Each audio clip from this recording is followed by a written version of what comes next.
আসসালামু আলাইকুম everyone, welcome to my YouTube channel. কেমন আছেন আপনারা সবাই? আলহামদুলিল্লাহ, আমি অনেক ভালো আছি। কে কোথা থেকে ভিডিওটা দেখছেন অবশ্যই কমেন্টে জানাবেন। এরকম বৃষ্টিময় দিনে একটা অন্যরকম ভিডিও নিয়ে হাজির হলাম। আজকে আপনাদের সাথে শেয়ার করব আমাদের সিম্পল বাজার ব্লগ। বলতে বলতে চলে আসলাম আমরা বাজারে। প্রথমে আমরা আলু পেঁয়াজের দিকটাতে আসি। পেঁয়াজগুলো কত বড় না!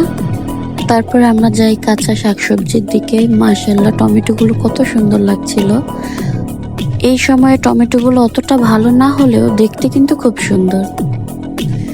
তারপরে এই দোকানটা থেকে আমরা বিভিন্ন আইটেমের সবজি নিই। সবজিগুলো ফ্রেশ ছিল। এরপর এই দেখেন আমাদের জাতীয় মাছ ইলিশ। এখন কিন্তু ইলিশের দামটা একটু কমেছে। এই দোকানটা থেকে আমরা রুই মাছ নিই। দিন দিন বাজার মূল্য বেড়েই চলেছে, কিন্তু কিছু করার নেই, বাঁচতে হলে খেতে হবে। এদিকে আবার ইলিশ মাছ, মোটামুটি পুরো বাজার ভরা ইলিশ মাছ ছিল। তো আমরা শাকসবজি মাছ এগুলো কেনা শেষে একটু পান সুপারির দোকানের দিকে যাই আমার শাশুড়ির জন্য কেনাকাটা করতে।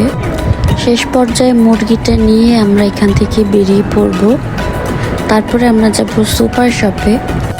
আজকে বাজার করতে আমি আর আমার হাজব্যান্ড দুজনে বের হয়েছিলাম। হঠাৎ ইচ্ছে করলো দুজন যাই একসাথে। দেন এখান থেকে কেনাকাটা শেষে আমরা সুপার শপে চলে আসলাম। এখানেও টুকটাক কেনাকাটা ছিল।